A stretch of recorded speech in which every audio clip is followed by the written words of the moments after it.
William comments on that slavery was born not of racism, but rather racism was the consequence of slavery. This is a troubling statement made by Williams, for which the author feels compelled to make some response. Ryan notes, Williams's main argument in Capitalism and Slavery were threefold. The first was that the African slavery was rooted in economic and not racial factors. He goes on to quote, slavery in the Caribbean has been too narrowly identified with the Negro, that is Williams. A racial twist has thereby been given to what is basically an economic phenomenon.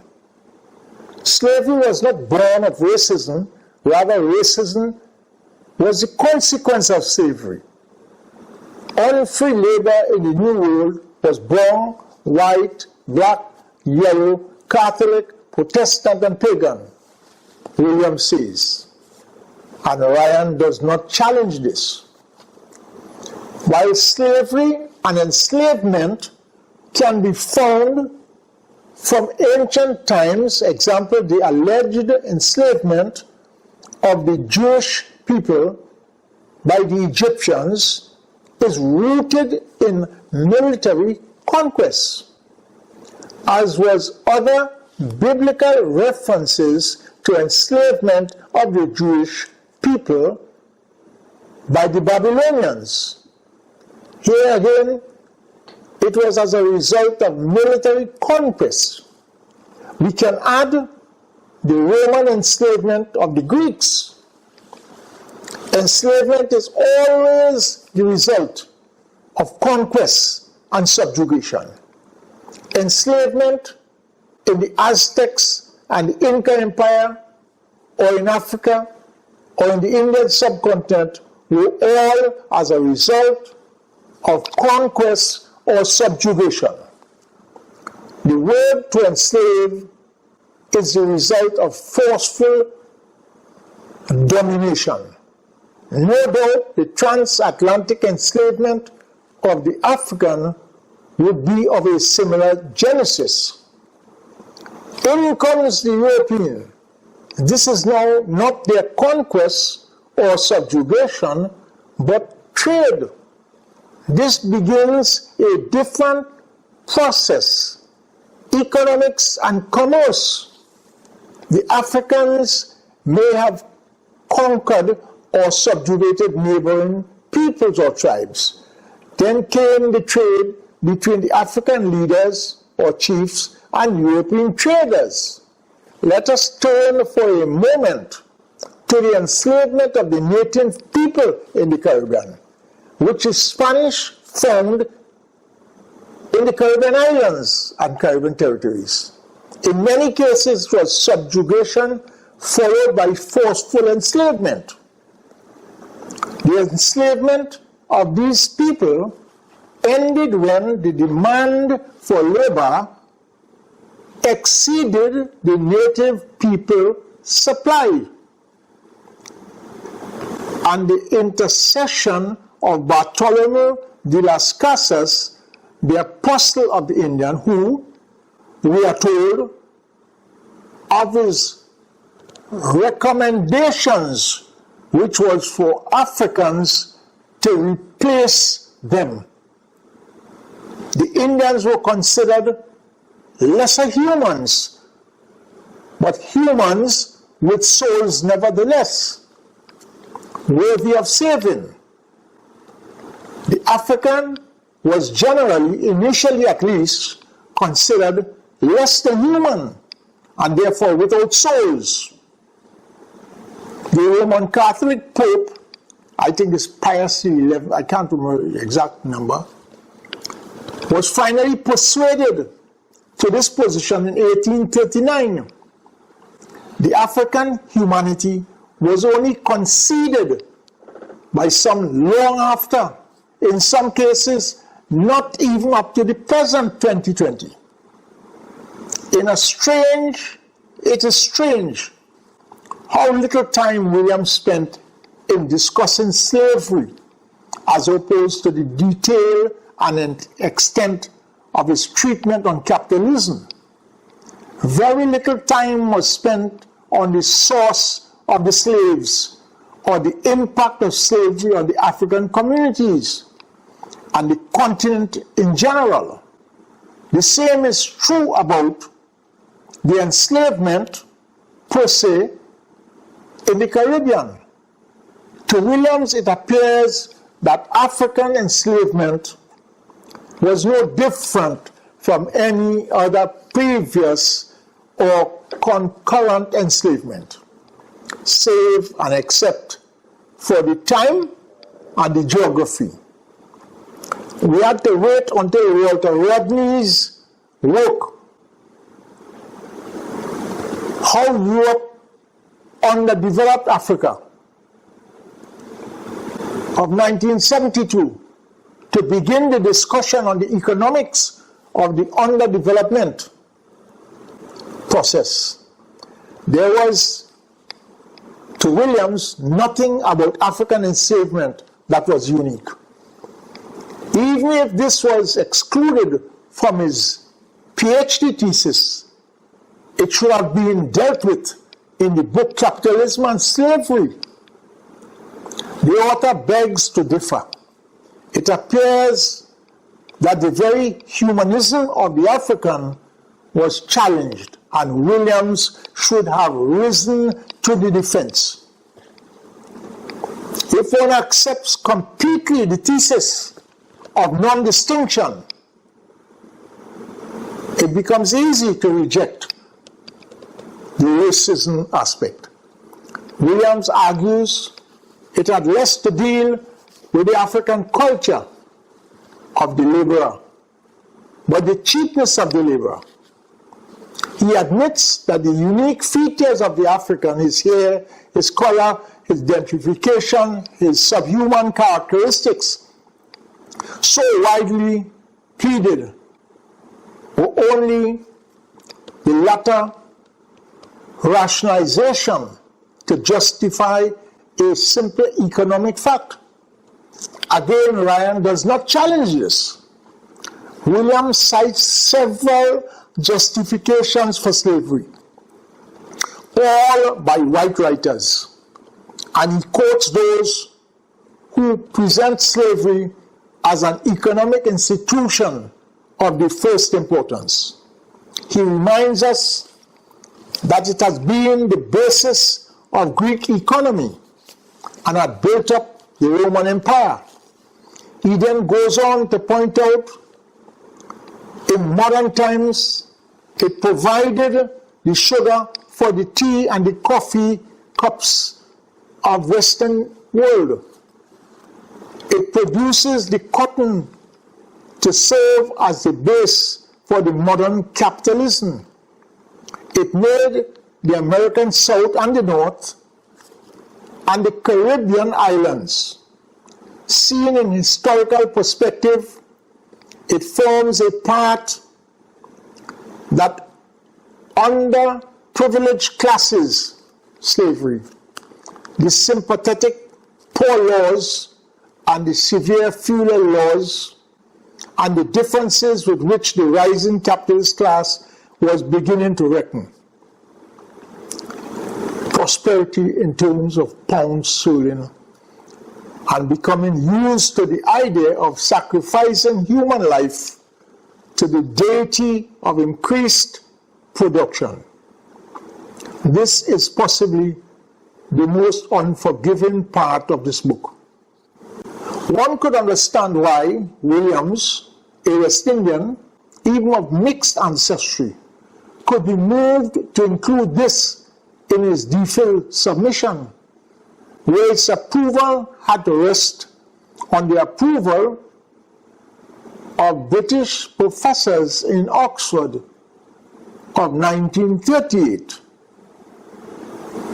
But in 1943, the publishing of the book of which the chapter is new, the tenor of the submission is hardly forgivable. He seems to accept if not defend, the enslavement of the African while seeing no uniqueness in the African enslavement, with the Middle Passage and the centuries of cruelty well recorded at the time of his writing.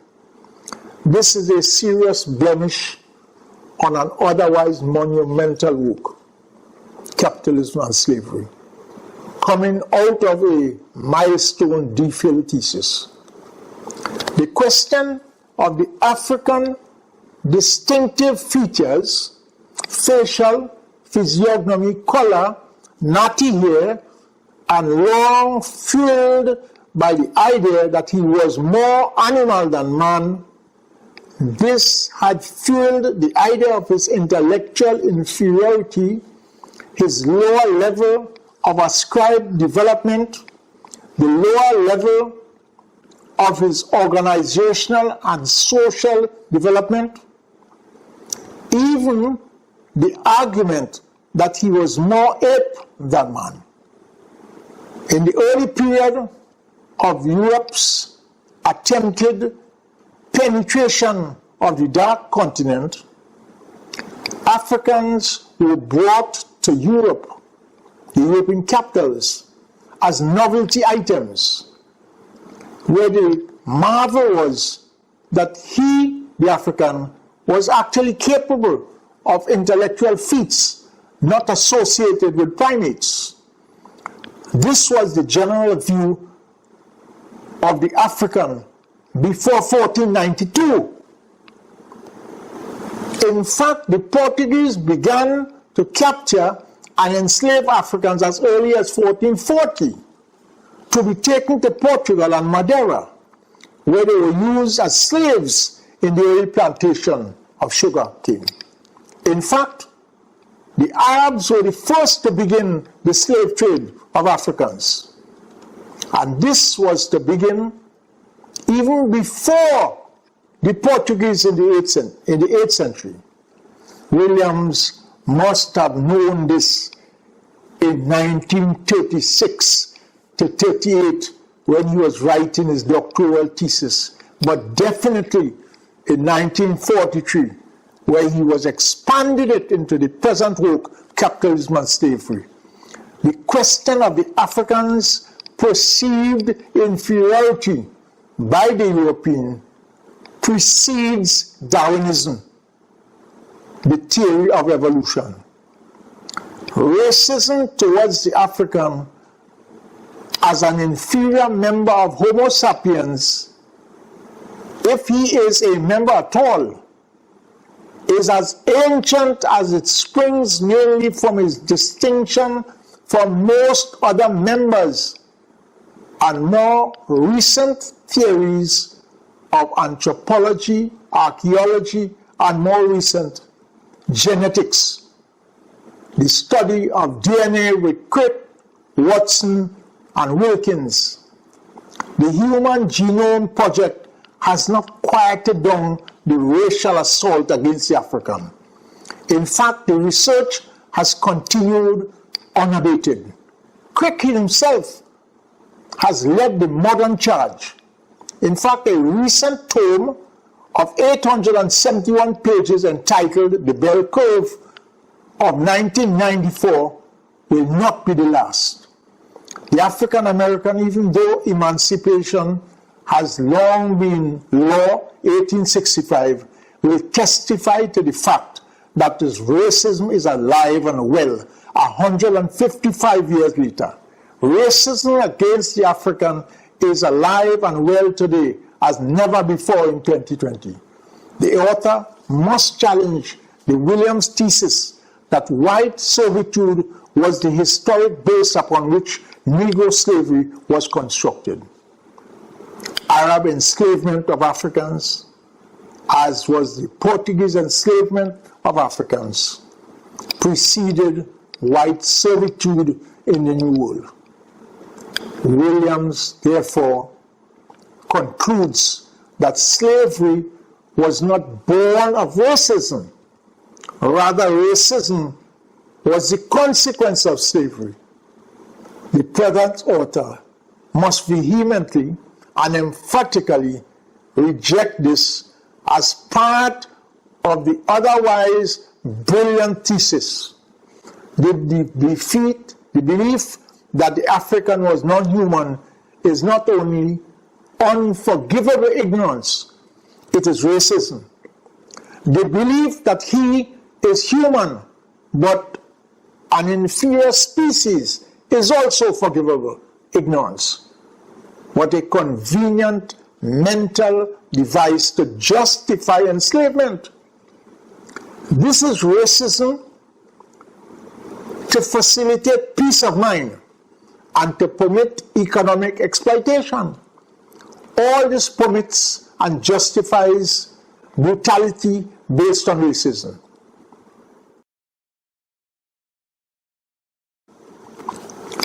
When did the Industrial Revolution begin? It did not begin on a specific date or a day like an earthquake or a storm.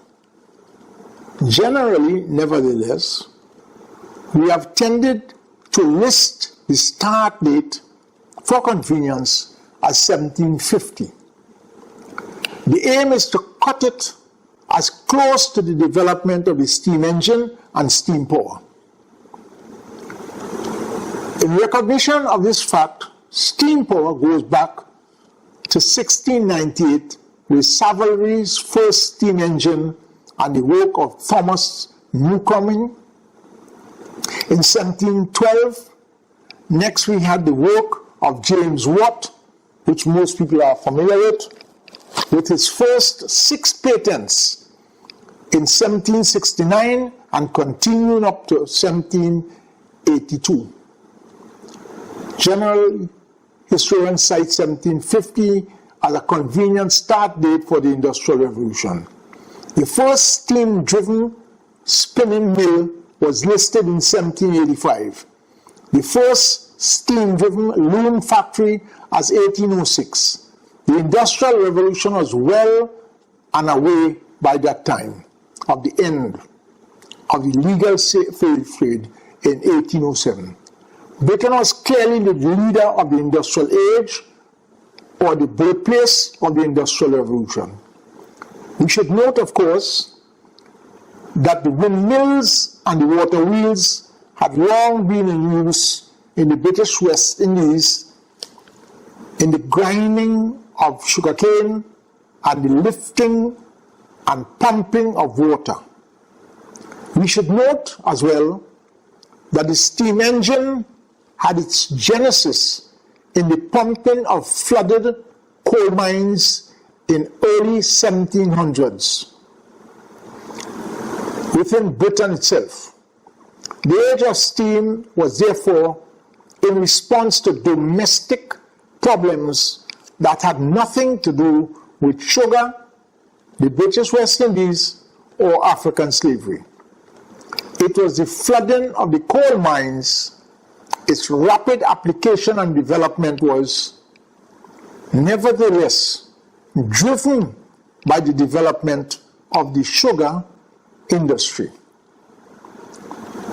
The next issue one needs to comment upon is the fact that at the time of Williams's writing his DPhil thesis in 1936-1938, the Industrial Revolution was ongoing, and generally it was conceived of as a continuous process, hence the term the Industrial Revolution.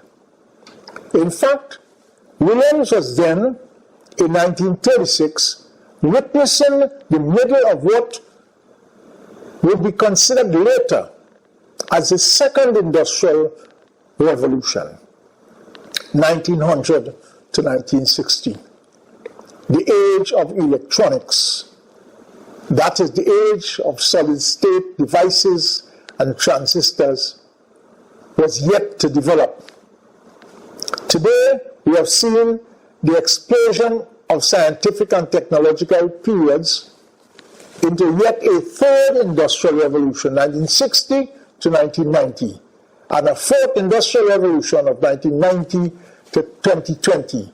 And some future writers defined the dawn of the fifth industrial revolution, 2020 and beyond, each with its unique and characteristic engines, lead technologies, and consequent socio-political upheavals, international formulation, economic thrust, dominant scientific inventions and scientific gurus, and global restructuring, of course. The entire question of an industrial revolution is one of hindsight and the benefit of 2020 vision, of retrospect. The writer invites the reader to consider the need to seek this chronological objectivity in dealing with the very title and the thesis of this paper, and by extension, the very tome, Capitalism and Slavery. By the time of emancipation, 1834-1838, and the period of British involvement in the African slave trade, which began as early as 1562 with John Hawkins and the first slavers in the American colonies, in 1619, slaves seized from Portuguese and brought to Virginia near Jamestown, the British economy could clearly look back in retrospect to 272 years, that is 1562 to 1834, enrichment from slavery. At the start of the Industrial Revolution, 1562 to 1750, 180 years of economic benefit of African slavery had accrued to the British economy. There can be little debate, therefore, as to whether the slave trade and the enslavement of Africans on estates in its colonies in the New World had benefited the British economy.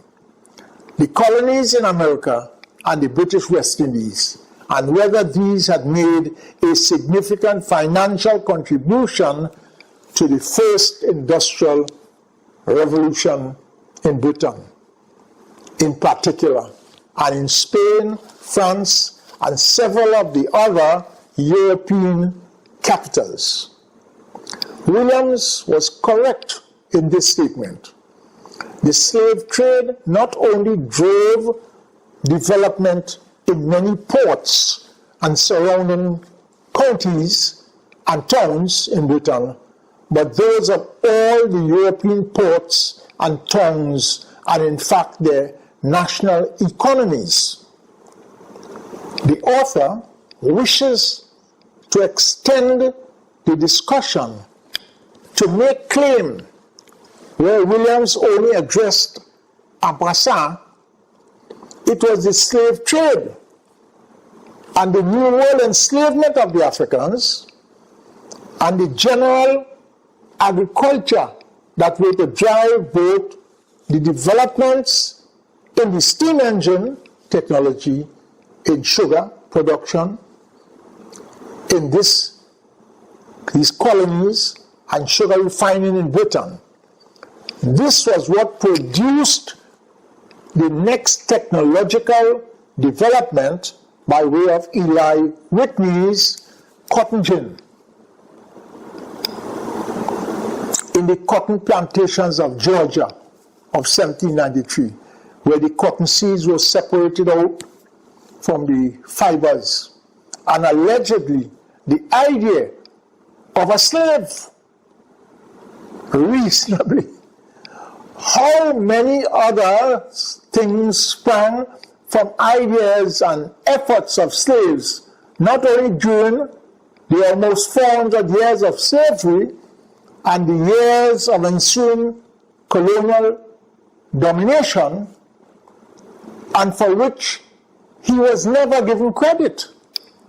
Williams was correct not only in identifying African slave labor as the principal source of financing of the Industrial Revolution, But he indicated that the two principal mechanical devices that drove the successful industrialization, the development of the steam engine and the cotton gin, were as a direct result of the impact of slavery. If one can challenge Williams' thesis that it was the rise of the industrial capitalists and the wound which they served or inflicted on the mercantile capitalists, which were the principal cause for the end of vicious slave trade and the principal reason for the emancipation of the slaves in the British West Indies, it can more accurately be stated that it was the Industrial Revolution that caused these two critical events. Here the author would describe the Industrial Revolution as being more than machinery, free markets versus monopoly, the struggle between agricultural-based economic wealth, that is the plantations in the colonies versus the industrial manufacturing in the newly developing industrial countries of Europe, the increased productivity of industrial workers versus agricultural workers, slave labor or wage labor. What was unfolding before Williams's very eyes was the rise of financial capital. Britain financing South America and India. A multi-dimensional and global struggle was taking place. The butterfly was emerging from the chrysalis. Emancipation was the setting free of the butterfly. The industrial worker on one hand, and its mirror image, the industrial capitalist. We should note that in the process, West Indian slavery was destroyed, while Brazilian and Spanish, Cuban and Santo Domingo would triumph for a little longer, from 1882, 1895, 51 and 61 years respectively. Why? And the slave trade was to go on beyond 1807 in both cases. They were to continue to enrich British industrial capitalists who had earlier voted against West Indian slavery in 1833. The Williams thesis was not wrong. It was forgivably and simply not complete. The British slave trade and West Indian slavery fell out like rain out of the clouds, laden with moisture. The profitability of developing capitalism.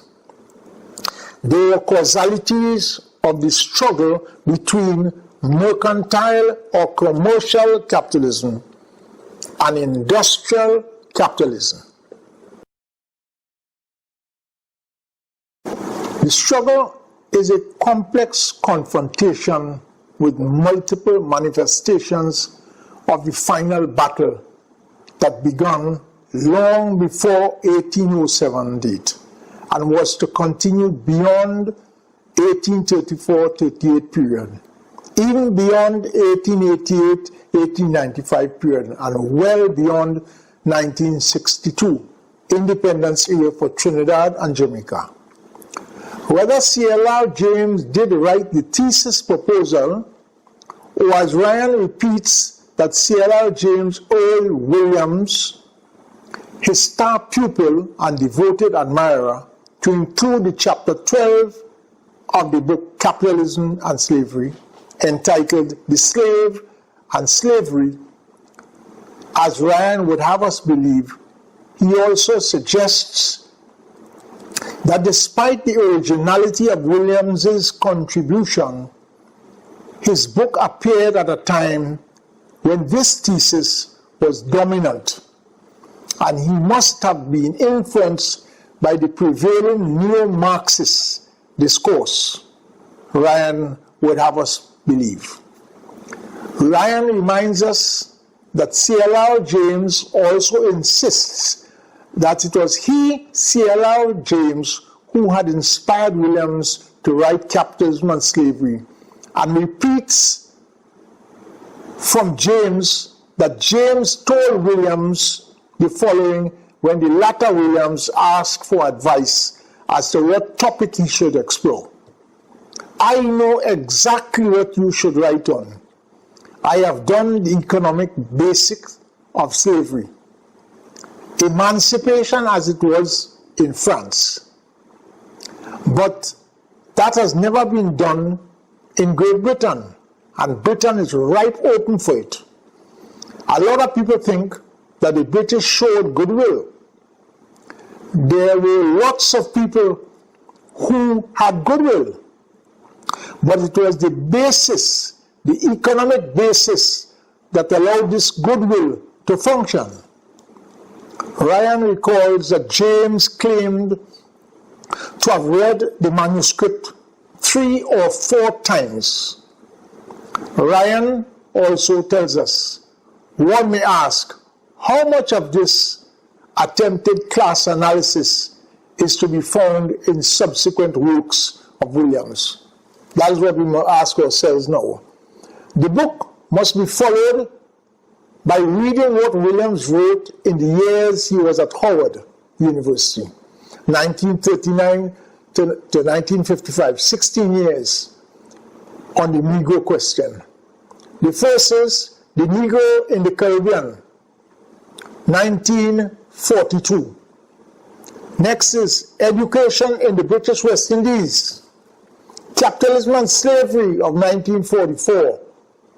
Williams, many years later, when he was asked in the process of setting up the People's National Movement, the PNM, the party which he formed and led for 25 years, is alleged to have responded to a question if he was a socialist. He replied, no, a nationalist. Williams's enemies, wishing to increase the ranks of the enemies against him, accuse him of being a Marxist, a communist, a socialist, and even an atheist, all of which he expressly denied, and in his various writings on more than one occasion. By the fruit shall thou know the man. And Williams's fruits were his many spoken words and his voluminous publication. Was he an anti-imperialist? Yes, definitely. Throughout his writings, and even while he was with the Caribbean Commission, and throughout his subsequent political career, he was an anti-imperialist. Was he a nationalist? The answer again is in the affirmative. But Williams was not an anti-capitalist by word or deed. Capitalism and Slavery was possibly the first serious work on the development of British capitalism and the West Indian slavery. It is the most well-known book on the relationship between African slavery in the West Indies and British capitalism, and the first book to link economic cause to the emancipation of African slavery in the British West Indies. It is definitely the first serious volume on the role of the Industrial Revolution and the inter-capitalist struggle as a source of emancipation, in contradistinction to the moralists, humanists, and Quakers which, prior to Williams' study, was the dominant reason for both legal end of the slave trade and of the emancipation of the West Indians, slavery. In this respect as well, the book has a unique place in the history. It is as well the first serious study that claims that it is African slave labor that financed or was a leading contributor to the Industrial Revolution of Europe. A tall order, but a significant contributor, if not the only one. These are all serious claims which Williams's Capitalism and Slavery make. The author wishes to recommend that every West Indian should read Capitalism and Slavery, as they should read C.L.R. James's Black Jacobins, and more recently, Walter Rodney's book, How Europe Underdeveloped Africa. Thank you.